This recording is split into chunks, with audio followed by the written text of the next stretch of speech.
थी। उसकी प्रतिक्रिया जितनी ज्यादा तीव्र होती गई, मेरा शक उतना ही गहरा होता गया। आखिरकार मैंने फैसला कर लिया कि इस रहस्य की शुरुआत इसी घर से करनी होगी। मैं उस प्रॉपर्टी एजेंट के पास पहुंचा जिसने मुझे यह घर किराए पर दिलवाया था, जो मानली। मैंने उसे पास के एक रेस्टोरेंट में मिलने के लिए बुलाया और बहाना बनाया कि मैं लीज रिन्यू करने के बारे में सलाह लेना चाहता हूँ। जो मानली हमेशा की तरह गर्मजोशी और मुस्कुराहट से भरी हुई थी। मिस्टर लिन, वहाँ रहने की आदत पड़ गई होगी ना? घर की लोकेशन अच्छी है, लेआउट भी अच्छा है, बस पहले थोड़ा इंसिडेंट हो गया था, इसलिए आम लोग वहाँ टिक नहीं पाते। लेकिन आपको देखकर लगता है सब बढ़िया चल रहा है। आपका चेहरा तो पहले से भी ज्यादा हेल्थी लग रहा है। मैंने मुस्कुराकर कहा, घर तो सच में अच्छा है, बस मुझे थोड़ी क्यूरियोसिटी है। आखिर पहले वहाँ क्या हुआ था? मैंने ऑनलाइन सर्च किया था, लेकिन सिर्फ एक वेग न्यूज मिली जिसमें लिखा था कि मालिक की एक्सीडेंट में मौत हो गई थी। जो मानली ने तुरंत बात घुमा दी। अरे पुरानी बात है, बस एक एक्सीडेंट था। जवान लोग इतनी बातें मत सोचो, आराम से रहो। वैसे भी उस घर की फेंग शुई काफी अच्छी है, देखो ना, वहाँ रहने के बाद तुम्हें और अच्छी नौकरी मिल गई, ये तो अच्छे लक की निशानी है। वह लगातार मुझे ज्यादा न सोचने की सलाह देती रही, लेकिन उसकी यह जरूरत से ज्यादा गर्मजोशी मुझे अजीब लग रही थी। एक सामान्य एजेंट को किराए और कॉन्ट्रैक्ट की चिंता होती है, वह मेरी मेंटल स्टेट को लेकर इतनी परेशान क्यों थी और बार बार मुझे घर के अतीत के बारे में जानने से क्यों रोक रही थी? थोड़ी औपचारिक बातें करने के बाद मैंने जो मानली से विदा ली, लेकिन इस मुलाकात ने मेरे शक दूर करने के बजाय और बढ़ा दिए। उस रात मुझे एक ऐसा सपना आया जिसने मेरे भीतर डर भर दिया। मैं घने सफेद कोहरे के बीच खड़ा था, चारों तरफ कुछ दिखाई नहीं दे रहा था। तभी मुझे एक जानी पहचानी लेकिन अजनबी सी आवाज सुनाई दी। कोई बहुत गुस्से में बहस कर रहा था। वह सुवानछिंग की आवाज थी। जो मानली, तुम पागल हो गई हो, मैंने तुम्हें दोस्त माना था और तुमने पैसों में हाथ डाल दिया। दूसरी आवाज घबराई हुई थी। वानछिंग, बस एक बार मेरी मदद कर दो, आखिरी बार, मैं वादा करती हूँ कि सारा नुकसान पूरा कर दूंगी। सुवानछिंग ने ठंडे स्वर में कहा, नामुमकिन, ये क्लाइंट्स का पैसा है, तुम क्राइम कर रही हो। दूसरी आवाज अचानक चीख उठी, तो तुम मुझे मरने पर मजबूर कर रही हो। बहस और तेज हो गई। फिर अचानक एक भारी सी धमक सुनाई दी, जैसे किसी चीज से जोरदार वार किया गया हो। उसके बाद किसी के जमीन पर गिरने की आवाज आई और फिर सब कुछ शांत हो गया। मैं झटके से जाग उठा, मेरा दिल तेजी से धड़क रहा था और पीठ ठंडे पसीने से भीग चुकी थी। वह सपना बहुत ज्यादा रियल लगा था। जो मानली, सपने में सुवानछिंग ने साफ उसका नाम लिया था। मैंने तुरंत लाइट जलाई, तभी मेरी नजर स्टडी रूम के दरवाजे पर पड़ी। वह आधा खुला हुआ था। मुझे साफ याद था कि सोने से पहले मैंने उसे बंद किया था। मैं धीरे धीरे अंदर गया। स्टडी टेबल के सबसे नीचे वाला लॉक ड्रॉअर खुला हुआ था। उसके अंदर एक काली लेदर डायरी रखी थी। मेरा दिल एक पल के लिए रुक गया। क्या सुवानछिंग मुझे कुछ दिखाना चाहती थी? कांपते हाथों से मैंने डायरी खोली। ज्यादातर पेजेस में फाइनेंस, इन्वेस्टमेंट्स और रोजमर्रा की बातें लिखी थी। मैं तेजी से पेजेस पलटा गया। आखिर डायरी के पिछले हिस्से में मुझे एक नाम बार बार दिखाई दिया, जो मानली। डायरी के अनुसार सुवानछिंग और जो मानली बिजनेस पार्टनर्स थीं। दोनों ने मिलकर एक इन्वेस्टमेंट प्रोजेक्ट शुरू किया था, लेकिन बाद में सुवानछिंग को पता चला कि जो मानली ने उससे छिपाकर बड़ी रकम निकाल ली थी और उसे हाई रिस्क वर्चुअल करेंसी में लगा दिया था। निवेश बुरी तरह फेल हो गया और एक बहुत बड़ा फाइनेंशियल लॉस हो गया। डायरी में सुवानछिंग ने लिखा था, मैं विश्वास नहीं कर पा रही कि जो मानली ऐसा कर सकती है। इतने सालों का भरोसा लालच के सामने बेकार साबित हो गया। उसे अपने किए की जिम्मेदारी लेनी ही होगी, चाहे इसका कोई भी परिणाम क्यों ना हो। ये उसकी डायरी की आखिरी एंट्री थी। मेरा खून जैसे जम गया। डायरी लेकर मैं लिविंग रूम में वापस आया और कांपती आवाज में हवा से पूछा, सुवानछिंग, क्या तुम्हारी हत्या जो मानली ने की थी? मेरे शब्द खत्म होते ही सिर के ऊपर लगा क्रिस्टल शैंडलियर जोर जोर से हिलने लगा। दीवार पर टंगी घड़ी नीचे गिरकर चकनाचूर हो गई और पूरे कमरे में कांच टूटने की तेज आवाज गूंज उठी। कमरे का तापमान अचानक बहुत नीचे गिर गया। ये अब तक की सबसे तीव्र प्रतिक्रिया थी जो मैंने सुवानछिंग से देखी थी, लेकिन इसी प्रतिक्रिया ने मेरे सारे शक यकीन में बदल दिए। सुवानछिंग की मौत कोई एक्सीडेंट नहीं थी, उसकी हत्या हुई थी और वह हत्यारी वही थी जो हर बार मेरे सामने मीठी मुस्कान लेकर खड़ी होती थी। प्रॉपर्टी एजेंट जो मानली। सच एक बर्फीले चाकू की तरह मेरी शांत जिंदगी के पर्दे को चीर कर बाहर आ गया। मैंने उस घर की तरफ देखा जिसे सुवानछिंग हमेशा चमकता हुआ और साफ सुथरा रखती थी। पहली बार मुझे वहाँ हड्डियां जमा देने वाली ठंड महसूस हुई। मैं ये सब देखकर चुप नहीं बैठ सकता था। सुवानछिंग, चिंता मत करो, मैं उसे उसके सही अंजाम तक पहुंचाऊंगा। मैंने गहरी सांस ली और योजना बनानी शुरू कर दी। मुझे सबूत चाहिए थे। डायरी एक महत्वपूर्ण क्लू थी, लेकिन किसी को सजा दिलाने के लिए पर्याप्त नहीं थी। मुझे जो मानली से खुद उसकी गलती कबूल करवानी थी। कुछ दिन बाद मैंने उसे फिर कांटेक्ट किया। इस बार बहाना था कि मुझे इन्वेस्टमेंट और फाइनेंस में इंटरेस्ट हो गया है और मैं उसकी सलाह चाहता हूँ। हमने एक शोरगुल वाले खुले कॉफी कैफे में मिलने का फैसला किया। मिलने से पहले ही मैंने अपने फोन का रिकॉर्डिंग फंक्शन चालू कर दिया। जो मानली मुस्कुराई, लिन भाई, नई नौकरी मिलते ही फाइनेंस प्लानिंग शुरू कर दी, काफी एम्बिशियस हो। मैंने हंसते हुए कहा, क्या करूं, गरीबी से डर लगता है। वैसे असली क्रेडिट तो आपको जाता है, आपने मुझे इतना अच्छा घर दिलाया, वहाँ रहने के बाद तो मेरी किस्मत ही बदल गई। फिर मैंने कैजुअली कहा, वैसे उस घर की असली मालिक सुवानछिंग के बारे में सोचकर मुझे बड़ी क्यूरियोसिटी होती है। सुना है वह फाइनेंस इंडस्ट्री की एक्सपर्ट थी, क्या वह भी इन्वेस्टमेंट्स करती थी? मैं उसकी आंखों पर नजर टिकाए हुए था। जैसे ही मैंने सुवानछिंग का नाम लिया, उसकी आंखों की पुतलियां हल्की सी सिकुड़ गईं। उसने तुरंत खुद को संभाल लिया। हाँ, मिस सू बहुत टैलेंटेड थी, अफसोस इतनी कम उम्र में चली गई। मैंने अगला दांव चला। हाल ही में मुझे घर में उनकी कुछ डायरीज और नोट्स मिले। उनमें बहुत सारे प्रोफेशनल टर्म्स लिखे हैं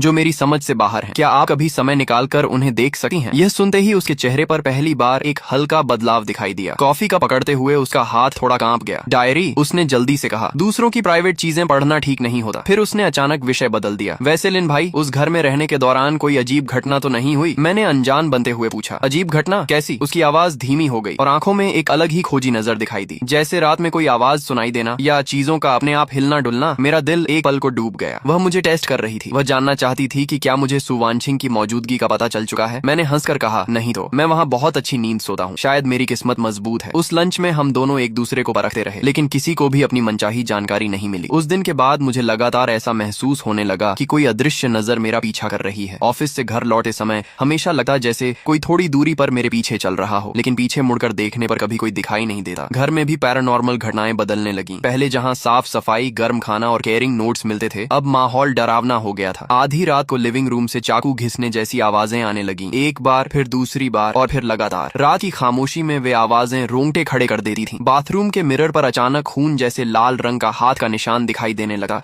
जैसे कोई अभी अभी उसके अंदर से निकलने की कोशिश कर रहा हो। लेकिन मैं जानता था कि यह सब सुवानछिंग नहीं कर रही थी। उसकी पैरानॉर्मल मौजूदगी में हमेशा व्यवस्था और एक अजीब सी कोमलता होती थी, जबकि ये सारी घटनाएं सिर्फ नफरत, डर और धमकी से भरी हुई थी। मुझे यकीन था कि झो मानली ने किसी तरीके या किसी आदमी का इस्तेमाल करके यह सब रचाया था ताकि मैं डर कर घर छोड़ दूं। वह घबरा गई थी। उसे डर था कि कहीं मैं सुवानछिंग की छोड़ी हुई चीजों में ऐसा कोई राज न ढूंढ लूं जो कभी सामने नहीं आना चाहिए था। एक रात मैं बुरे सपने से जाग गया। मेरी नजर बेडरूम की खिड़की पर पड़ी। शीशे पर हल्की धुंध जमी हुई थी और उस धुंध पर धीरे धीरे कुछ शब्द उभर रहे थे। यह सुवानछिंग थी। उसने अपनी पूरी ताकत लगाकर 3 शब्द लिखे थे। खतरा, चले जाओ। उसकी लिखावट पहले जैसी मजबूत नहीं थी। अक्षर टेढ़े मेढ़े और कमजोर थे, जैसे किसी भी पल गायब हो सकते हो। मेरा दिल जोर से कस गया। वह मुझे बचाने की कोशिश कर रही थी। खुद फंसी होने के बावजूद उसका पहला विचार मेरी सुरक्षा था। मैं खिड़की के पास गया, उन शब्दों को हाथ से मिटा दिया और ठंडे शीशे से टिकर धीरे लेकिन दृढ़ आवाज में बोला, यह हमारा घर है, यहाँ से किसी और को जाना होगा। अगले दिन मैंने छुट्टी ले ली। ऑनलाइन कुछ छोटे हिडन कैमरास मंगवाए जो चार्जर और दूसरी चीजों के अंदर छिप सकते थे। एक कैमरा मुख्य दरवाजे की तरफ लगाया और दूसरा स्टडी रूम की बुक शेल्फ पर। कैमरास लगाने के तीसरे दिन ही जो मानली का फोन आ गया। गैस कंपनी इलाके में सेफ्टी इंस्पेक्शन कर रही है। एजेंट होने के नाते मुझे उनके साथ आकर तुम्हारे घर की गैस पाइपलाइन चेक करनी होगी। बताओ कब आना ठीक रहेगा? Gas pipeline inspection. क्या शानदार बहाना था। इससे वह कानूनी तरीके से घर के अंदर आ सकती थी और शायद अपनी अगली चाल भी चल सकती थी। मैंने भीतर की घृणा दबाते हुए कहा, जरूर, मैं आज घर पर ही हूँ, आप कभी भी आ सकती हैं। फोन रखते ही मैंने सुवानछिंग के लिए एक नोट लिखा। स्टिकी नोट पर मैंने लिखा, वह आने वाली है, आगे का खेल मौके के हिसाब से खेलेंगे। ये लिखकर मैंने वह नोट लिविंग रूम में रख दिया, जहाँ वह आसानी से दिखाई दे। लगभग आधे घंटे बाद डोरबेल बजी। पीप होल से देखा तो बाहर झो मानली खड़ी थी। मैंने दरवाजा खोला और मुस्कुराते हुए उसे अंदर बुला लिया। झो दीदी, आपको तकलीफ करनी पड़ी। वह हंसकर बोली, अरे नहीं नहीं, ये तो सबकी सेफ्टी के लिए है। लेकिन जैसे ही वह घर के अंदर आई, उसकी आंखें लगातार हर कोने को स्कैन करने लगी। वह किसी जहरीले सांप की तरह लिविंग रूम, डाइनिंग एरिया और बैल्कनी को गौर से देखती रही। आखिर उसकी नजर स्टडी रूम के उस बंद दरवाजे पर जाकर रुकी। वह गैस स्टोव और वाटर हीटर के पास जाकर इंस्पेक्शन का नाटक करने लगी, लेकिन उसका ध्यान कहीं और था। तभी उसके पैरों के पास रखी एक डाइनिंग चेयर अचानक आधा मीटर पीछे खिसक गई। कौन? झो मानली का चेहरा तुरंत सफेद पड़ गया। उसने घबरा कर पीछे देखा, लेकिन वहाँ कोई नहीं था। मैंने मासूमियत से पूछा, क्या हुआ झो दीदी? उसने खुद को संभालते हुए कहा, कुछ नहीं, शायद मेरी आंखों का भ्रम होगा। लेकिन उसके माथे पर पसीने की बारीक बूंदें उभर आई थीं। इससे साफ था कि उसके मन में डर बैठा हुआ था। जो इंसान दोषी नहीं होता, वह एक हिलती हुई कुर्सी से इतना नहीं डरता। कुछ देर बाद उसने कहा, मैं जरा वॉशरूम होकर आती हूँ। मैं लिविंग रूम के कोने में लगे मिरर के रिफ्लेक्शन से उसकी हर हरकत पर नजर रखे हुए था। वह 2 कदम बाथरूम की तरफ गई, फिर अचानक दिशा बदलकर दबे पांव स्टडी रूम की तरफ बढ़ने लगी। वह आ गई थी। उसका असली निशाना स्टडी रूम में रखी सुवानछिंग की चीजें थीं। मेरा दिल गले तक आ गया। जैसे ही उसका हाथ स्टडी रूम के हैंडल को छूने वाला था, बाथरूम का बल्ब जोरदार धमाके के साथ फट गया। उसी पल वॉश बेसिन का टैप, शावर, टॉयलेट टैंक और घर के हर वाटर आउटलेट से एक साथ पानी बहने लगा। जो मानली ने डर से चीख मार दी और लगभग रेंगते हुए स्टडी रूम के सामने से पीछे हट गई। मैं भी तुरंत दौड़कर पहुंचा और उससे ज्यादा घबराया हुआ दिखने का नाटक किया। क्या हुआ जो दीदी? वह कांपती हुई बाथरूम की तरफ इशारा करने लगी। ये घर। मैंने कंधे उचकाए। अरे यहाँ तो कभी कभी ऐसा होता रहता है, शायद वायरिंग पुरानी है, आदत पड़ जाएगी। जो मानली ने बर्बाद बाथरूम की तरफ देखा, फिर लिविंग रूम की उस डरावनी खामोशी की तरफ जो किसी कब्रिस्तान जैसी लग रही थी। उसके चेहरे पर डर साफ दिखाई दे रहा था। वो, लिन भाई, मुझे लगता है पाइपलाइन में कोई समस्या नहीं है, कंपनी में भी कुछ काम है, मैं चलती हूँ। वह लगभग भागती हुई दरवाजे तक पहुंची और जल्दी जल्दी जूते पहनने लगी। लेकिन दरवाजा खोलकर बाहर निकलने से पहले उसने मेरी तरफ एक बार पलट कर देखा। इस बार उसके चेहरे पर कोई बनावटी मुस्कान नहीं थी। उसकी आंखों में सिर्फ ठंडी नफरत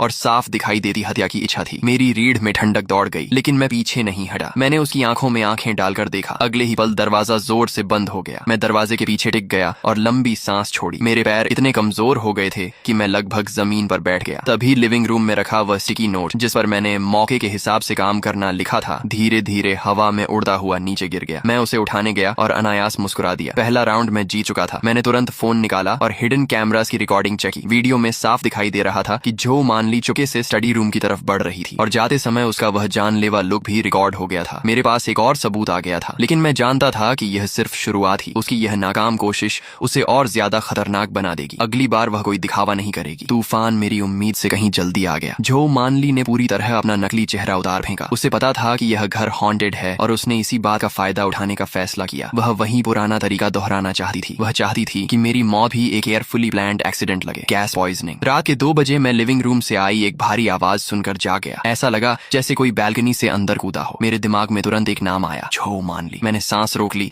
और धीरे से बिस्तर से उतर गया। बेडरूम के दरवाजे के पीछे छिपकर मैंने बाहर झांका। लिविंग रूम में एक काला साया धीरे धीरे आगे बढ़ रहा था। उसके हाथ में एक टूल बैग था और वह सीधे किचन की तरफ जा रहा था। मेरा दिल इतनी तेजी से धड़क रहा था कि लगा अभी बाहर निकल आएगा। मैंने खुद को मजबूर किया कि शांत रहूं। बेडसाइड टेबल से फोन उठाया, उसकी ब्राइटनेस सबसे कम की और कांपती उंगलियों से 110 डायल कर दिया। कॉल कनेक्ट होते ही मैंने कुछ नहीं कहा, बस फोन को लिविंग रूम की तरफ कर दिया। मैंने कहीं पढ़ा था कि अगर कोई बिना बोले इमरजेंसी कॉल करे तो ऑपरेटर समझ जाता है कि कॉलर खतरे में है और लोकेशन ट्रेस करने की कोशिश करता है। ये सब करने के बाद मैंने कैमरा ऐप खोला और लाइव स्ट्रीमिंग चालू कर दी। फिर पहले से तैयार किया हुआ एक इमरजेंसी मैसेज अपने दोस्त जी बोशियाओ को भेज दिया। मैसेज में लिखा था, अगर मेरे साथ कुछ हो जाए तो यही सबूत है। पुलिस को खुद कॉल मत करना, उनके कांटेक्ट करने का इंतजार करना। मैसेज भेजने के बाद मैं दरवाजे के पीछे छिपा रहा और फोन को इतनी जोर से पकड़ा हुआ था कि उंगलियां सफेद पड़ गई थीं। लिविंग रूम में जो मानली किचन के दरवाजे तक पहुंच चुकी थी। वह अंदर जाकर कुछ करने वाली थी, लेकिन जैसे ही उसने किचन का दरवाजा खोला, अचानक एक जोरदार धमाका हुआ। किचन का दरवाजा उसके सामने जोर से बंद हो गया। जो मानली बुरी तरह चौंक गई। अगले ही पल वह पागलों की तरह दरवाजे पर मुक्के मारने लगी। दरवाजा खोलो, अंदर कौन है, बाहर निकलो। मैं दरवाजे की दरार से देख रहा था। लिविंग रूम की हवा में एक आधा पारदर्शी साया तेजी से कांप रहा था। वह सु वानचिंग थी, लेकिन आज उसकी आकृति पहले से कहीं ज्यादा धुंधली और कमजोर दिखाई दे रही थी।